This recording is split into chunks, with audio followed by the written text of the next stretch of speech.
الحمد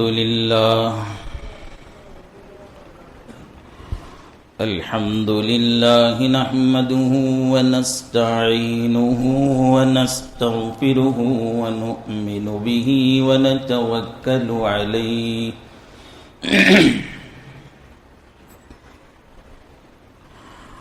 ونعوذ بالله من شرور أنفسنا ومن سيئات أعمالنا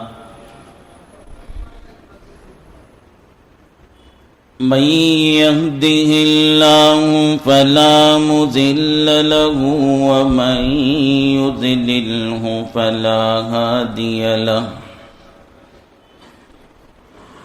ونشهد أن لا إله إلا الله وحده لا شريك له ونشهد أن سيدنا وسندنا وحبيبنا ونبينا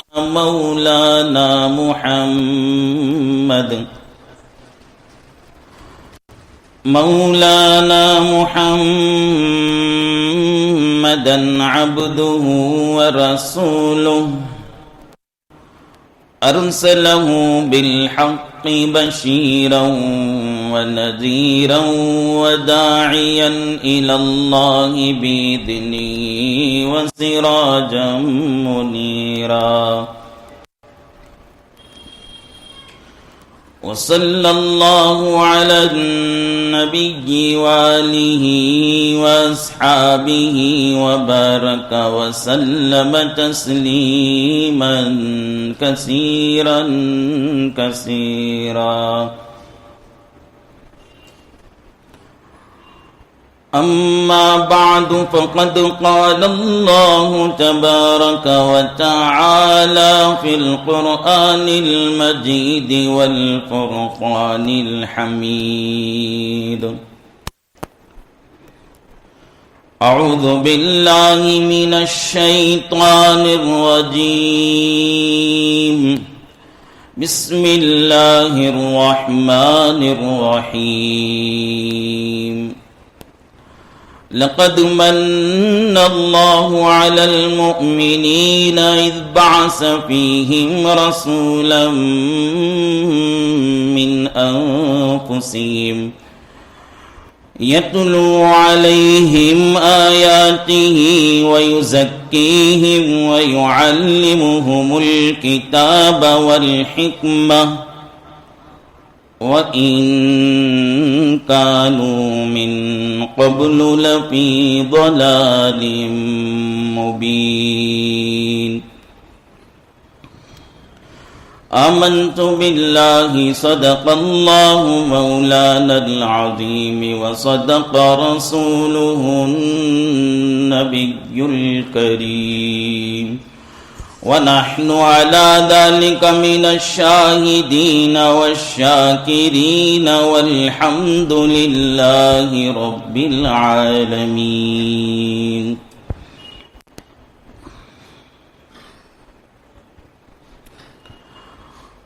قابل احترام بزرگوں وقابل قدر ملت کے نوجوان بھائیوں، عزیز دوستوں،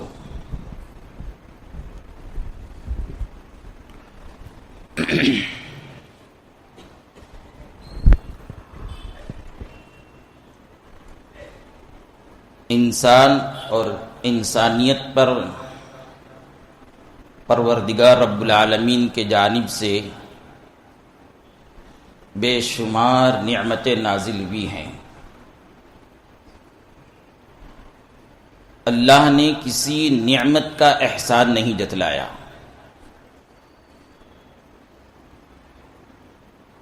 انسان کو آنکھ کی نعمت عطا کی، احسان نہیں جتلایا۔ زبان کی نعمت عطا کی، احسان نہیں جتلایا۔ سننے کی طاقت، بولنے کی طاقت عطا کی، سننے کی طاقت عطا کی، ان نعمتوں کا احسان نہیں جتلایا۔ اور بڑی بڑی نعمتیں، چاند سورج ستارے زمین آسمان، اور بھی بڑی بڑی نعمتیں انسان کو عطا کی، لیکن ان نعمتوں کا احسان اللہ نہیں جتلائے۔ ایک نعمت ایسی ہے جسے انسانوں کو دینے کے بعد، انسانوں کو عطا کرنے کے بعد اس نعمت کا اللہ نے احسان جتلایا، اور صرف احسان ہی نہیں جتلایا بلکہ اس نعمت کے ملنے پر خوش ہونے کا حکم بھی دیا ہے۔ وہ نعمت سرکار دو جہاں محمد الرسول اللہ صلی اللہ علیہ وسلم کی ولادت مبارکہ۔ ربیع الاول کا مہینہ ہے، آج 8 تاریخ ہے۔ ایک روایت کے مطابق پیارے حبیب کی ولایت ربیع الاول کی 8 تاریخ میں ہوئی ہے، اور مورخین میں سے بعض لوگ 9 ربیع الاول کہا ہے اور اس کو اصح قرار دیا ہے، اور مشہور روایت کے مطابق ربیع الاول کی 12 تاریخ میں آپ کی ولادت ہے، لیکن سب کا اس پر اتفاق ہے کہ ربیع الاول کی 12 تاریخ ہی میں آپ کی وفات ہوئی۔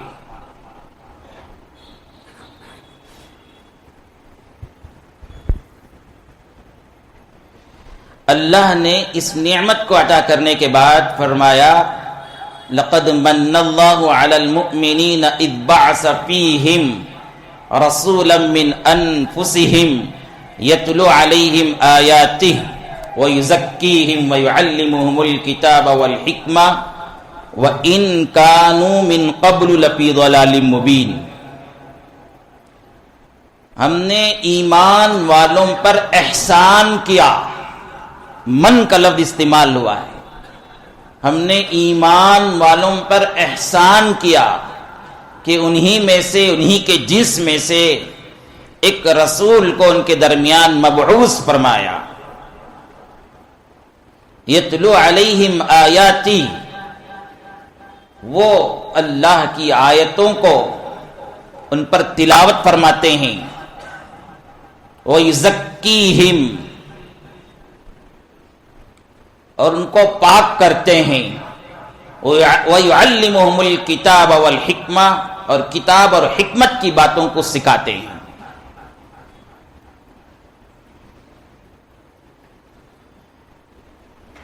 سورہ یونس میں ایک آیت ہے جس میں اللہ تعالیٰ فرماتے ہیں، قُلْ بِفَضْلِ اللَّهِ وَبِرَحْمَتِهِ فَبِذَلِكَ فَلْيَفْرَحُوا هُوَ خَيْرٌ مِّمَّا يَجْمَعُونَ۔ نبی صلی اللہ علیہ وسلم کو حکم ہے، آپ ارشاد فرما دیجئے، اللہ کے انعام، اس کی رحمت سے لوگوں کو خوش ہونا چاہیے، اور وہ دنیا کی جتنی چیزیں جمع کرتے ہیں ان میں سب سے بہتر نعمت ہے۔ حضرت ابن عباس رضی اللہ عنہ جو مفسر قرآن ہیں فرماتے ہیں، اس آیت میں فضل سے مراد قرآن پاک اور کتاب اللہ ہے، اور رحمت سے مراد رحمت للعالمین محمد الرسول اللہ صلی اللہ علیہ وسلم کی ذات مبارکہ ہے۔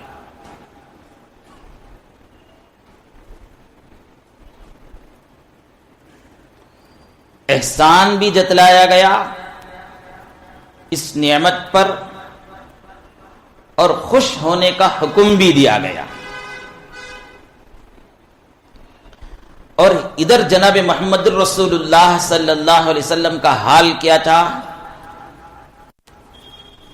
آپ کے بارے میں ایک صحابی فرماتے ہیں، کان دائم الفکرہ ومتواصل الاحزان۔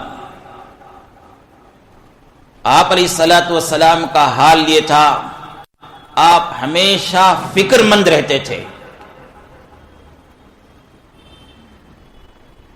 اور غمزدہ رہتے تھے. کس بات کا فکر، کس بات کا غم؟ کہ مال کے نقصان کا، تجارت کے نقصان کا، یا کس بات کا نقصان تھا؟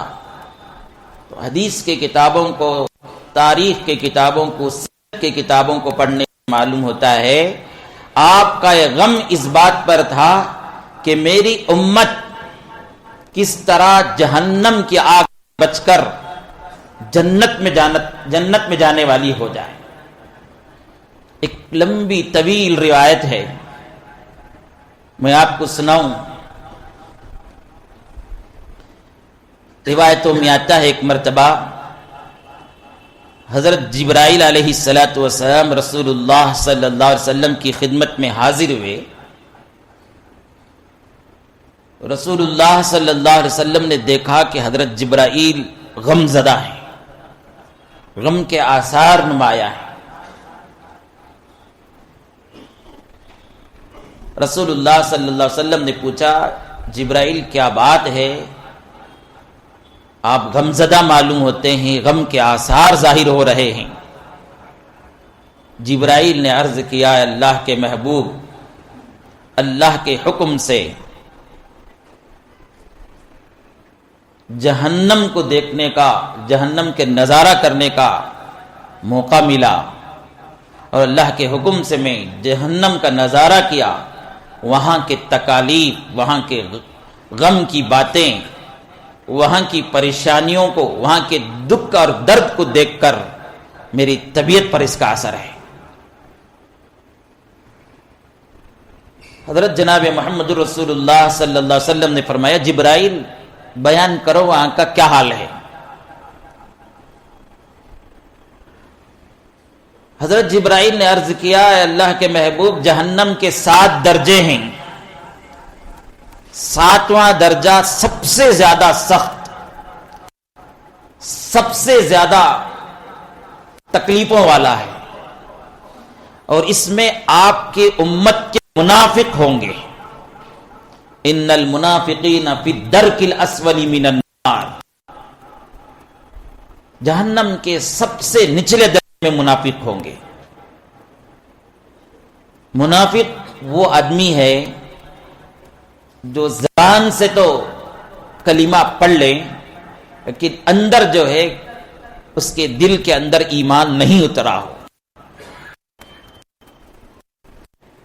اور یہ فرقہ مدینۃ المنورہ میں پہنچنے کے بعد وجود میں آیا تھا. ان کی وجہ سے اسلام کو بہت نقصان ہوا،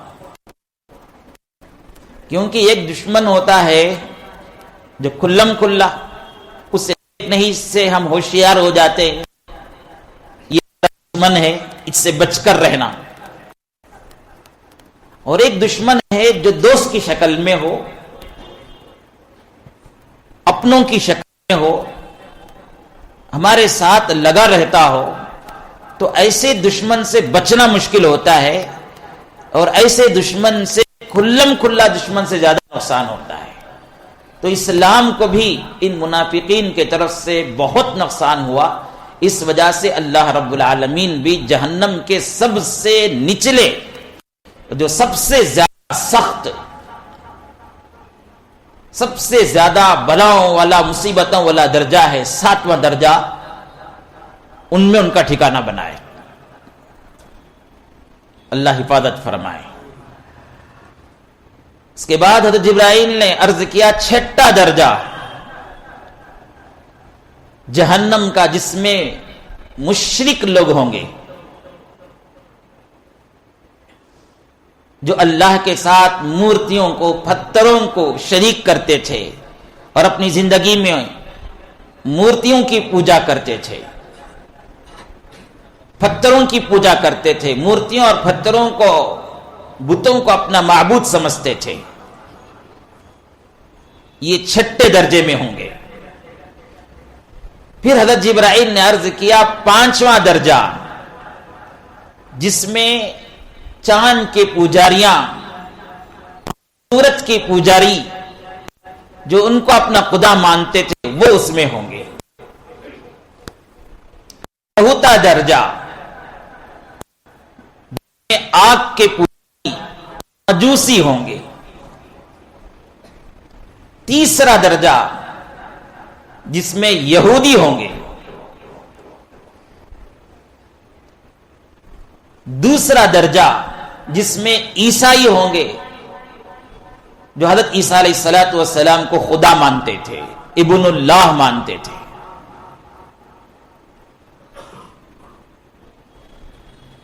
اتنا کہہ کر حضرت جبرائیل خاموش ہو گئے۔ رسول اللہ صلی اللہ علیہ وسلم نے پوچھا، جبرائیل پہلے درجے میں کون ہوں گے؟ خاموش کیوں ہو گئے؟ حضرت جبرائیل نے عرض کیا، یا رسول اللہ، اے اللہ کے محبوب، سب سے اوپر درجے میں جہنم کے آپ کی امت کے گنہگار ہوں گے۔ یہ سن کر رسول اللہ صلی اللہ علیہ وسلم بہت غمزدہ ہو گئے۔ کتابوں میں لکھا ہے 3 دن تک رسول اللہ صلی اللہ علیہ وسلم مسجد میں آتے، نماز پڑھاتے اور سیدھے حجرہ مبارکہ کو چلے جاتے۔ صحابہ فرماتے ہیں آپ کے چہرے میں غم کے آثار تھے اور آنکھ آپ دیدہ ہوتی اور آپ بہت زیادہ غمزدہ رہتے تھے۔ 3 دن تک ایسا ہی حال تھا، کوئی مجلس نہیں لگتی تھی، کوئی واعظ نہیں ہوتا تھا، کوئی نصیحت نہیں ہوتی تھی، بس سیدھے حجرہ مبارکہ سے مسجد آتے، نماز پڑھاتے اور چلے جاتے تھے۔ صحابہ بہت حیران تھے، کون سی بات پیش آ گئی؟ یہ کیفیت رسول اللہ پر کیوں طاری ہو گئی؟ آپ کیوں غمزدہ ہیں؟ جب 3 دن ہو گئے، حضرت ابوبکر صدیق رضی اللہ عنہ کو برداشت نہیں ہوا۔ سیدنا حضرت ابوبکر صدیق رضی اللہ عنہ حجرہ مبارکہ کے پاس گئے، سلام عرض کیا، دروازہ کھٹکھٹائے اور عرض کیا، ابوبکر حاضر ہے آپ کی خدمت میں۔ اندر سے کچھ جواب نہیں آیا۔ تھوڑی دیر تک رکے، حضرت ابوبکر صدیق واپس آ گئے۔ راستے میں عمر سے ملاقات ہوئی۔ عمر سے کہا، اے عمر آپ جائیے، ہو سکتا ہے آپ کو کچھ جواب مل جائے، دروازہ کھل جائے۔ سیدنا حضرت عمر رضی اللہ عنہ حجرہ مبارکہ کے پاس گئے، دروازہ کھٹکھٹایا، سلام عرض کیا اور کہا، عمر حاضر ہوا ہے خدمت میں۔ اندر سے کچھ بھی جواب نہیں ملا۔ تھوڑی دیر رکے، پھر وہ بھی واپس آ گئے۔ راستے میں حضرت سلمان فارسی رضی اللہ عنہ سے ملاقات ہوئی۔ حضرت سلمان فارسی رسول اللہ کے بہت چہیتے تھے، اس لیے حضرت عمر نے ان سے کہا، عمر، اے سلمان، تمہارے بارے میں رسول اللہ نے فرمایا، السلمان منا، اے من اہل البیت، سلمان اہل بیت میں سے ہے، تمہارا یہ مقام ہے، آپ جائیے، آپ جا کر دروازہ کھٹکھٹائے، ممکن ہے کوئی جواب آ جائے، دروازہ کھل جائے۔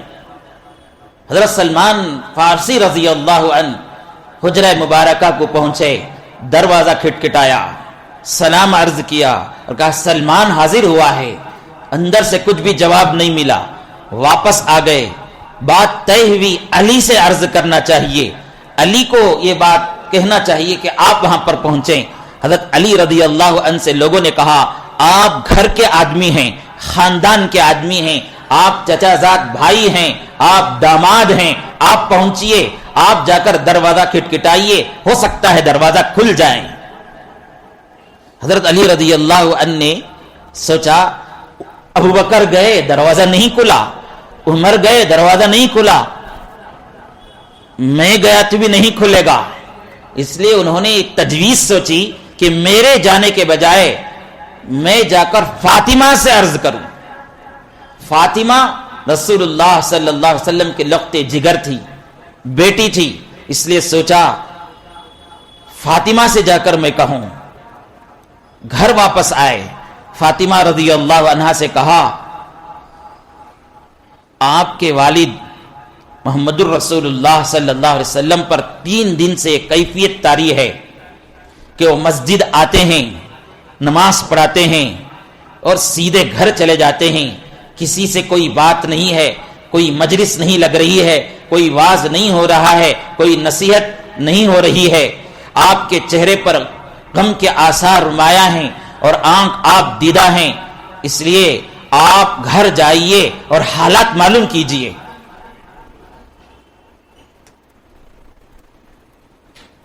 حضرت فاطمہ رضی اللہ عنہا حجرہ مبارکہ کو جاتے ہیں، دروازہ کھٹکھٹاتی ہیں، کہتے ہیں سلام عرض کرتی ہیں اور کہتے ہیں فاطمہ حاضر ہے. باپ تھے برحال، بیٹی دروازے پر ہے، اس لیے فوراً دروازہ کھول دیا. حضرت فاطمہ رضی اللہ عنہا گھر کے اندر داخل ہوئی، حجرہ مبارکہ میں داخل ہوئی، دروازہ بند کر دیا گیا. حضرت فاطمہ رضی اللہ عنہا نے پوچھا یا رسول اللہ، ابا جان آپ پر 3 دن سے حالت طاری ہے، کیا بات پیش آ گئی، یہ کیفیت آپ پر ایسی کیوں طاری ہو گئی ہے؟ تو رسول اللہ صلی اللہ علیہ وسلم نے سارا واقعہ سنایا. جبرائیل آئے تھے اور انہوں نے مجھ سے کہا ہے کہ میری امت کے کچھ گنہگار جہنم میں جلیں گے اور یہ غم مجھے ستا رہا ہے. یہ کہہ کر پھر سجدے، لمبے سجدے میں چلے گئے، روتے رہے. فاطمہ فرماتی ہیں روتے رہے، گڑ گڑاتے رہے، میں اس جگہ پر بیٹھی رہی، انتظار کرتی رہی. لمبے سجدے کے بعد سر سجدے سے اٹھایا، قرآن شریف کی آیت زبان پر تھی وَلَسَوْفَ يُعْطِيكَ رَبُّكَ فَتَرْضَىٰ. اے محمد ان قریب آپ کو ہم وہ چیز عطا کریں گے جس سے تم خوش ہو جاؤ گے، راضی ہو جاؤ گے. پھر رسول اللہ صلی اللہ علیہ وسلم نے فرمایا اللہ نے مجھ سے وعدہ کیا ہے کہ قیامت کے دن مجھے راضی کرنے کا. کیا مقام تھا! ہم لوگ اللہ کو راضی کرتے ہیں اور اللہ محمد الرسول اللہ کو راضی کرتا ہے. کیا مقام حاصل ہے محمد الرسول اللہ کو. تو اللہ کے نبی نے فرمایا مجھ سے اللہ نے وعدہ کیا ہے، مجھ سے اللہ نے وعدہ کیا ہے کہ کل قیامت کے دن مجھے اللہ راضی فرمائیں گے. پھر آپ نے فرمایا قسم خدا کی میں اس وقت تک راضی نہیں ہوں گا جب تک کہ میری امت کا ادنا سا ادنا امتی بھی جہنم سے نکل کر جنت میں نہ چلے جائے، اس وقت تک میں راضی ہونے والا نہیں ہوں. یہ کہہ کر حجرہ مبارکہ سے باہر تشریف لائے. میرے عزیز بزرگوں، آپ سیرت کی کتابیں پڑھیے. محمد الرسول اللہ صلی اللہ علیہ وسلم ہمیشہ اس بات پر غم زدہ رہتے تھے کہ میری امت کا سود خور کیسے سود کو چھوڑ دیں، میری امت کا زانی کس طرح زنا کو چھوڑ دیں، میری امت کا شراب پینے والا کیسے شراب کو چھوڑ دیں، میری امت کا جھوٹ بولنے والا کیسے جھوٹ چھوڑ دیں، میری امت کی بے حیا عورتیں حیادار کیسی ہو جائیں گی، میری امت کے وہ لوگ جو جہنم میں جانے والے ہیں کیسے جہنم کی آگ سے بچ کر جنت میں چلے جائیں. یہ ہمیشہ فکر رہتی تھی. اسی وجہ سے صحابی نے کہا کان دائم الفکرہ ومتوازر الاحزان. ہمیشہ اب متفکر غم زدہ رہتے تھے.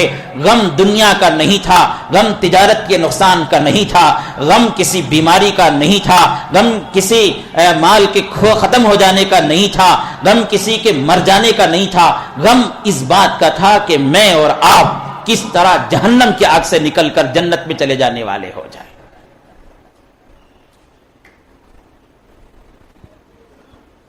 تو رسول اللہ صلی اللہ علیہ وسلم کی یہ بڑی نعمت جو مجھے ملی ہے، جس کے بارے میں اللہ نے احسان جتلایا، ہم نے ایمان والوں کو یہ نعمت عطا کی اور اللہ نے حکم دیا اس نعمت پر خوش ہونا چاہیے. یہ ربیع الاول کا مہینہ ہے. ربیع الاول کے مہینے میں نبی صلی اللہ علیہ وسلم کی سیرت کے تذکرے کے بغیر بالکل وہ معنی ہی نامکمل، وہ دن ہی نامکمل معلوم ہوتا ہے، وہ بیان ہی نامکمل ہوتا ہے۔ تو میں ابھی آپ لوگوں کے سامنے عرض کیا، ربیع الاول کی 8 تاریخ میں رسول اللہ کی پیدائش ہوئی، ایک روایت یہ بھی ہے۔ دوسری روایت 9 ربیع الاول میں آپ صلی اللہ علیہ وسلم کی پیدائش ہوئی، اور اس کو محرقین نے اصح یعنی زیادہ صحیح قرار دیا ہے۔ اور مشہور روایت آپ سب جانتے ہیں، 12 ربیع الاول پیر کے دن محمد الرسول اللہ صلی اللہ علیہ وسلم اشراق کے وقت میں پیدا ہوئے تھے۔ تو یہ نعمت ملی ہے، اور ہم کو احسان جتلایا گیا اور خوشی منانے کا حکم دیا گیا، اور بہت سے لوگ خوشی منانے کا ایک الگ طریقہ اپنا لیا، جلوس نکال لیے، جلسے کر لیے، اور گھروں میں اچھا پکانا شروع کیا، اچھے کپڑے پہن لیے، اور ذرا نیچے اترنے والوں کا حال یہ ہوا کہ وہ غیروں کا دیکھا دیکھی برتھ ڈے کے طور پر عجیب طرح سے خوشیاں مناتے ہیں، راستوں میں نکل پٹاخے پھوڑتے ہیں اور عجیب حرکتیں کرتے ہیں، جس سے اسلام کی غلط ترجمانی لوگوں کے پاس پہنچتی ہے، اور اسلام میں اور غیر اسلام کے لوگوں میں کچھ فرق ہی نہیں محسوس ہوتا ہے۔ ان لوگوں سے آج عرض ہے، اور آپ سب سے بھی عرض ہے، کہ جب پیدائش رسول اللہ صلی اللہ علیہ وسلم کی پیدائش کا دن ہے، اس دن خاص طور سے چند کام کر لیں، اور یہ کام بھی جو ہے حدیثوں سے منقول نہیں ہے، میں آپ سے یہ کہتا کہ یہ روایتوں میں منقول ہے۔ بجائے جلوسوں کے نکالنے کے، بجائے ادھر ادھر پھر کے اسلام کی توہین کرنے کے، بیٹھ کر اپنے بچوں کے درمیان، اپنے گھر والوں کے درمیان نبی صلی اللہ علیہ وسلم کی سیرت کا کچھ واقعہ بیان کر دیں، پیدائش کا واقعہ بیان کر دیں، رسول اللہ صلی اللہ علیہ وسلم کا جو واقعہ آپ کو یاد ہے، آپ اپنے بچوں کے پاس بیٹھ کر سنیں، رسول اللہ کی زندگی کا یہ واقعہ ہے۔ میلاد میں ہوتا کیا ہے؟ میلاد کے معنی پیدائش، تو پیدائش کے واقعے کو سنائیں۔ رسول اللہ صلی اللہ علیہ وسلم کی پیدائش سے لے کر جوانی تک، جوانی سے لے کر بڑھاپے تک، بڑھاپے سے لے کر وفات النبی صلی اللہ علیہ وسلم تک کا واقعہ جو آپ کو معلوم ہے، آپ اپنے بچوں کے پاس اسے سنائیں، اور ان سے بھی اور آپ بھی کسی نہ کسی ایک سنت پر عمل کرنے کے لیے تیار ہو جائیں۔ ربیع الاول کا مہینہ آتا ہے، اور ہر ربیع الاول کے مہینے میں ہر آدمی ایک سنت پر عمل کرنے کا عہد کر لے، کتنا اچھا ہوگا۔ ہونا تو یہ ہے کہ ہر سنت پر عمل کرنے والے بن جائیں، ہونا تو یہی ہے کہ ہمارا چہرہ نبی جیسا ہو، ہمارا لباس نبی جیسا ہو، ہمارا طور طریقہ نبی جیسا ہو، ہماری تجارتیں نبی کی سنت کے مطابق ہو، ہماری ملازمتیں نبی کی سنت کے مطابق ہو، ہمارا چلنا پھرنا نبی کی سنت کے مطابق ہو، ہمارا کی سنت کے مطابق ہو، ہمارا ہنسنا، ہماری خوشیاں، ہمارے غم منانے کا طریقہ نبی کی سنت کے مطابق ہو، گھر سے نکلتے ہیں تو نبی کی سنت کے مطابق، گھر سے باہر آتے ہیں تو نبی کی سنت کے مطابق، ہر سنت کو زندہ کرنے والے ہو جائیں۔ اس کے لیے کم از کم ایک سنت ہر ربیع الاول کے مہینے میں ایک سنت زندہ کر لیں۔ حدیث کی کتاب میں آتا ہے، من احیا سنتی عند فساد امتی فلہ اجر 100 شہید۔ فساد اور فتنے کے دور میں وہ دور جس میں سنتوں کا جنازہ نکل رہا ہو، وہ دور جس میں لوگ یہودیوں کے طریقے کو اپنا رہے ہو، وہ جس میں عیسائیوں کے طریقے کو اپنا رہے ہو، وہ دور جس میں لوگ ناچنے والوں کے طریقے کو اپنا رہے ہو، کھلاڑیوں کے طریقے کو اپنا رہے ہو، اس سے فتنے فساد کے دور میں ایک بوڑھا آدمی، ایک نوجوان، ایک بچہ، ایک عورت، ایک مرد ایک سنت کو زندہ کرتا ہے اور اپنی زندگی سنت کو لے آتا ہے، تو اللہ تعالی 100 شہیدوں کا ثواب عطا کرتے ہیں۔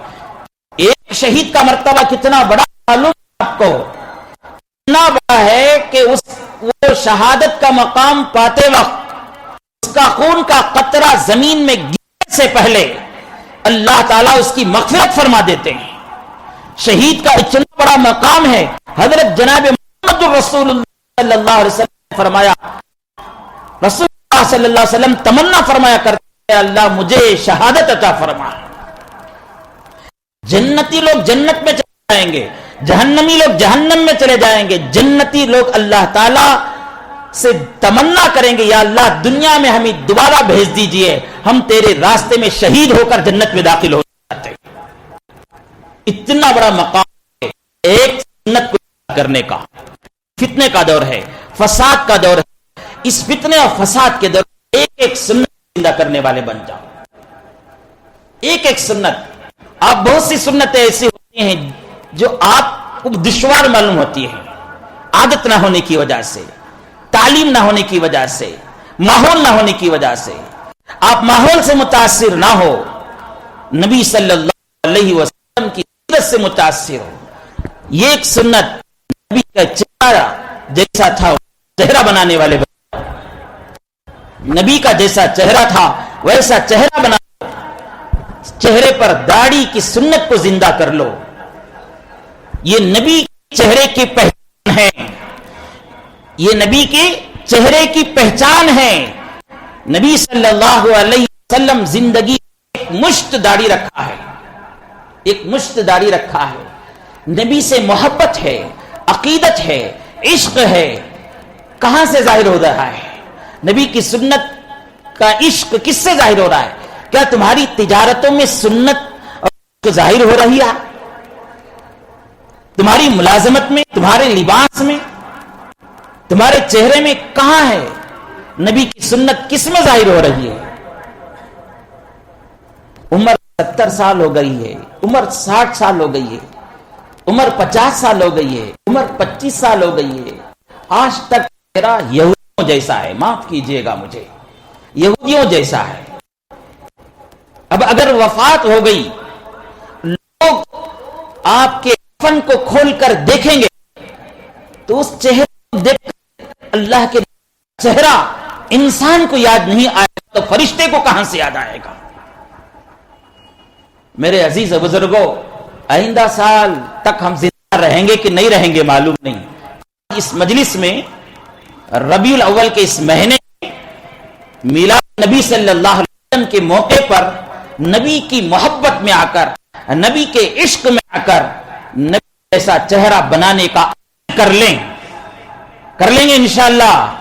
فائدہ یہ ہوگا, آپ کی وفات کے بعد, میری وفات کے بعد ہمارا چہرہ کفن میں کھولا جائے گا, انسان گواہ دیں گے کہ اس کا چہرہ نبی جیسا ہے, اور فرشتے آسمان میں گواہی دیں گے کہ اس کا چہرہ نبی جیسا ہے.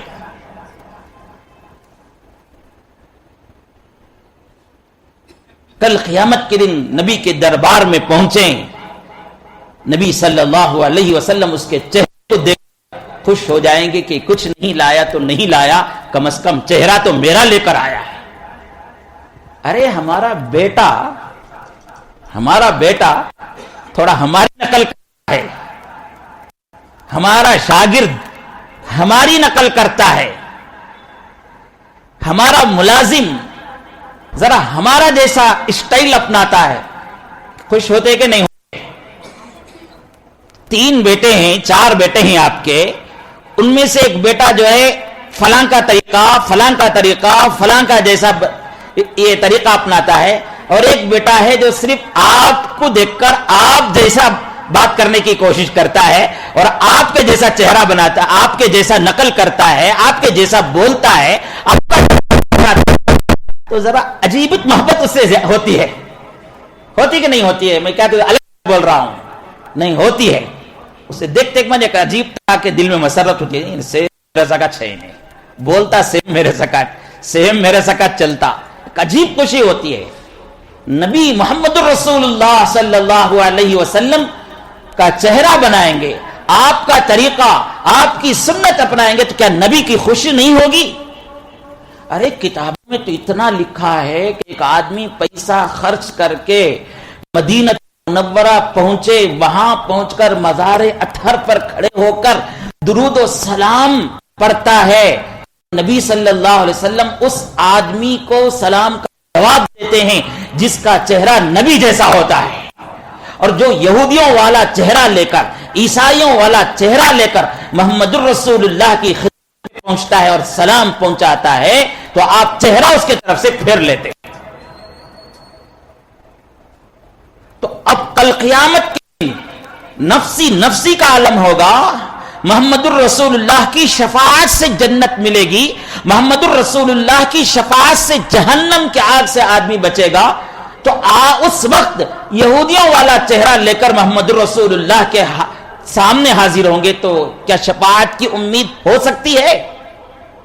اس لیے میرے عزیز و بزرگوں، یہ اچھا دکھنا، یہ اچھا نہیں دکھنا، یہ انسان کا اپنا ایک تصور ہے، اپنا ایک تصور ہے۔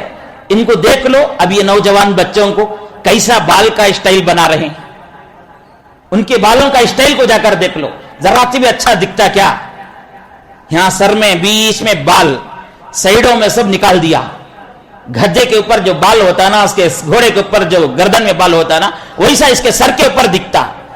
اب کیا ہے، انہیں ذہن بنا لیا مجھے یہ اچھا لگ رہا ہے، میں فلاں کے سگا دکھ رہا ہوں، میں فلاں کے سگا دکھ رہا ہوں، فلاں کھلاڑی کے سگا دکھ رہا ہوں، فلاں ہیرو کے سگا دکھ رہا ہوں، بنا کر وہ تصور سے عینک میں دیکھتا ہے تو وہ سب اچھا لگتا ہے۔ میرے عزیز و بزرگوں، میں داڑھی چھوڑ کر نبی کی سنت لگا کر نبی جیسا دکھتا ہوں، میرا چہرہ نبی جیسا چشمے میں دیکھو، تمہارے چہرے سے نور ٹپکتا ہوا تمہیں محسوس ہوگا۔ ارے شمال گدھا انسان کی نقل کر کے آدمی خوش ہوتا ہے، تو میں نبی کی نقل کر کے کیوں خوش نہ ہوں؟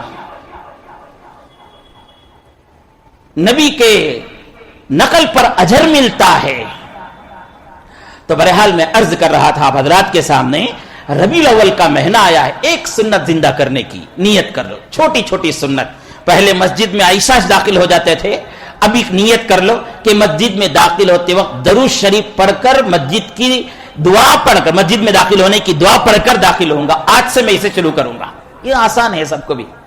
صلی اللہ علیہ وسلم درود شریف پڑھے، اللہم افتح لی ابواب رحمتک پڑھ کر داخل ہوئے۔ ایک سنت، مسواک کی ایک سنت زندہ کر لو، تجارت کی ایک سنت زندہ کر لو، گھر میں داخل ہوتے وقت سلام کر کے داخل ہونے کی سنت زندہ کر لو، گھر سے نکلتے وقت سلام کر کے نکلنے کی سنت زندہ کر لو، کسی سے ملتے ہیں تو چہرے میں مسکراہٹ لا کر ملنے کی سنت زندہ کر لو۔ ایک ایک سنت زندہ کرتے جاؤ، نبی صلی اللہ علیہ وسلم کی سنت کو زندہ کرنے کی برکت سے ہماری نجات کے فیصلے ہو جائیں گے۔ تو ربیع الاول کے موقع پر ایک کام آپ کیا کریں گے، کسی نہ کسی سنت کو ہر سال کم از کم ایک ایک سنت کو زندہ کرنے کی نیت کرتے چلے جائیں اور اس پر عمل کرتے چلے جائیں، اور بچوں کو بٹھا کر نبی کے واقعات کو بیان کریں۔ ہم نے ٹی وی گھر میں لا کر، وی سی آر گھر میں لا کر، انٹرنیٹ کا کلیکشن گھر میں دے کر بہت مرتبہ فلموں کو سنا دیا، فلموں کے کہانیوں کو دکھا دیا، کھلاڑیوں کے قصوں کو سنا دیا، ناچ گانے کو دکھا دیا۔ اس کی سب پکڑ ہمیں ہوگی۔ کبھی ایک مرتبہ بیٹھ کر نبی کے حدیثوں کو بھی سناؤ، نبی کے واقعات کو بھی سناؤ۔ بہت مرتبہ ہم نے دنیا والوں کے کہانیوں کو سنا دیا اور نبی کے سیرت کو سناؤ۔ آج ربیع الاول پیدائش کے دن کثرت سے حضرت جناب محمد الرسول اللہ درود بھیجو۔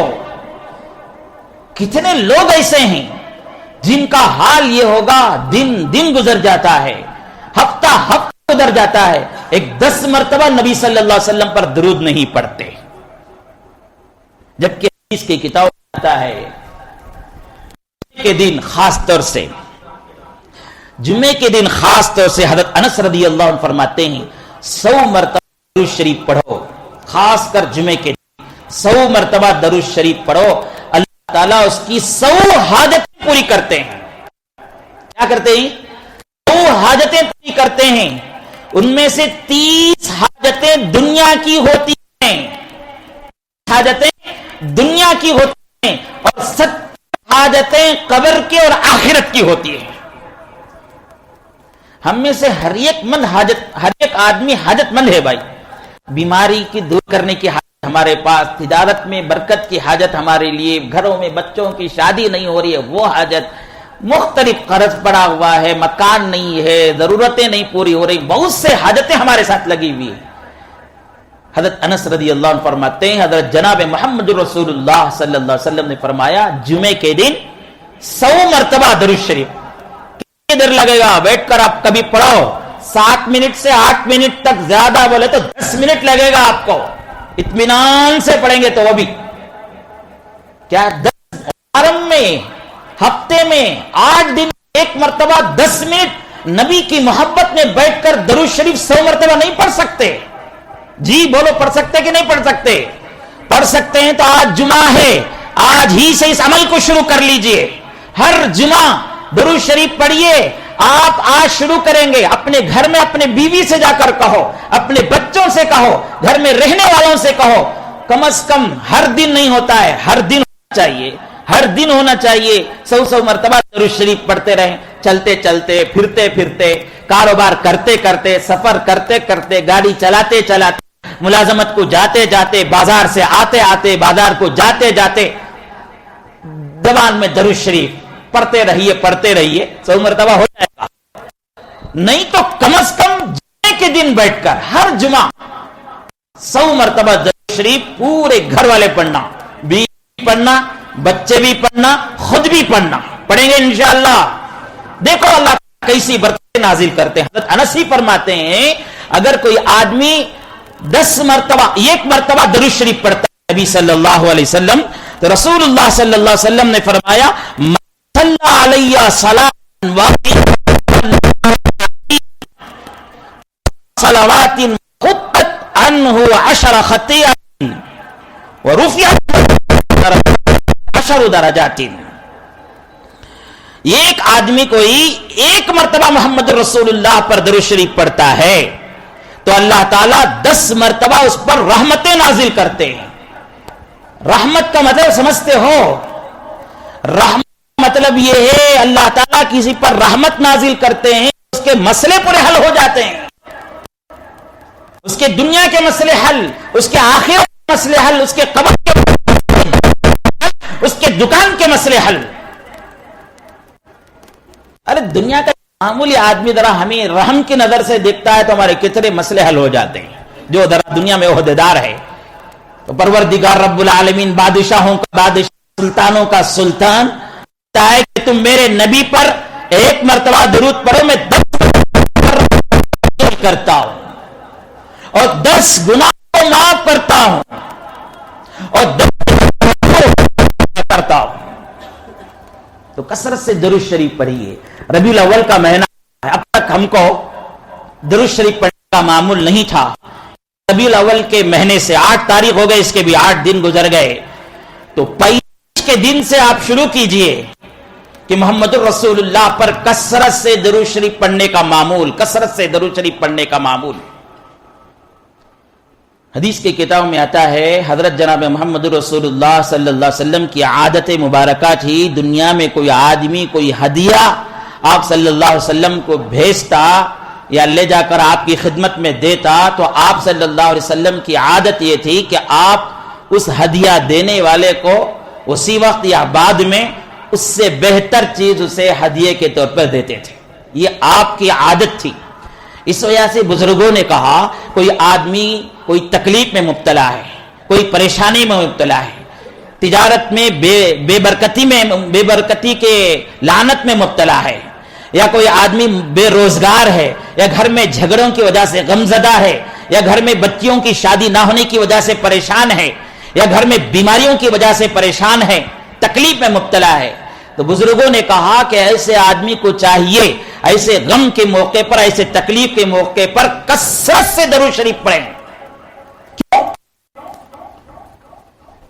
کثرت سے درود شریف پڑھنے کا فائدہ یہ ہوگا کہ جو آدمی درود شریف پڑھتا ہے، حدیث کی کتاب میں آتا ہے، اس کے درود شریف کو دنیا کے جس چپے میں بیٹھ کر وہ پڑھیں، وہ درود شریف کو فرشتے اسے لے جا کر رسول اللہ صلی اللہ علیہ وسلم کی خدمت میں مزار اطہر میں نام بنام فلاں کا بیٹا فلاں نے یا رسول اللہ آپ کو درود کا ہدیہ بھیجا ہے۔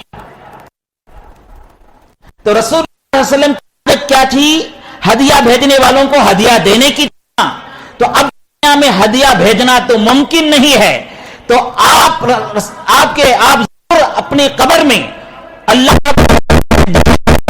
یا اللہ فلاں ابن فلاں بندہ مجھے درود کا ہدیہ بھیجا ہے اور میں زندگی میں ہدیے کے بدلہ ہدیہ دیتا تھا، آج آپ سے درخواست ہے فلاں بندہ فلاں بیماری میں مبتلا، فلاں پریشانی میں مبتلا، فلاں غم میں مبتلا، فلاں تکلیف میں مبتلا، یا میں نبی میں پیغمبر آپ سے دعا کرتا ہوں وہ درود بھیجنے والے کے اس غم کو دور فرما دے، اس پریشانی کو دور فرما دے، اس کی تکلیف کو دور فرما دے، نبی دعا فرمائیں گے۔ اس لیے میلاد النبی کے موقع پر درود شریف کثرت سے پڑھنے کی عادت ڈالیں اور وہ عادت کنٹرول کریں، معمول بنا لیں درود شریف پڑھنے کا۔ تو میں کہہ رہا تھا کہ میلاد کے موقع پر بجائے جلوس میں جا کر اسی قسم کی حرکتیں کرنے کے، ادھر ادھر پھرنے کے، آپ اپنے گھر میں بیٹھ کر کیا کریں گے؟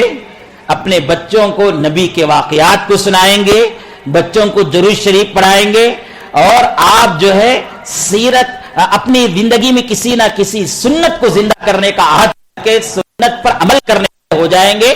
پورا کام جو کرنا ہے وہ یہ کہ آپ کو طاقت ہے، استطاعت ہے، تو نبی کی سیرت کنڑا زبان میں، انگریزی زبان میں، تمل زبان میں، تیلگو زبان میں، اردو میں کتابیں ملتی، چھوٹی چھوٹی کتابیں نبی صلی اللہ علیہ وسلم کی سیرت پر تحقیق کر کے اچھی کتاب کو اپنے غیر مسلم ساتھیوں تک، اپنے غیر مسلم ساتھیوں کو یہ نبی کی سیرت میں لکھی ہوئی کتابیں ان کی زبان پر ان کو ہدیہ کے طور پر دیں، اور ہدیہ دینے کے ساتھ ساتھ آپ کو طاقت ہے تو کچھ مٹھائی، کچھ حلوہ بھی ان کو دے دیں کہ نبی صلی اللہ علیہ وسلم کی سیرت وہ پڑھیں گے تو ان کو 1000 آدمیوں کو دیا گیا، 1000 آدمیوں کو دیا گیا میلاد کے دن نبی صلی اللہ علیہ وسلم کی سیرت کے واقعات کی کتاب کو کنڑا زبان میں، تمل زبان میں، تیلگو، انگلش، اردو زبان میں، جو زبان وہ جانتے ہیں 1000 آدمیوں کو دیا گیا مثال، ان میں سے ایک آدمی تو پڑھے گا،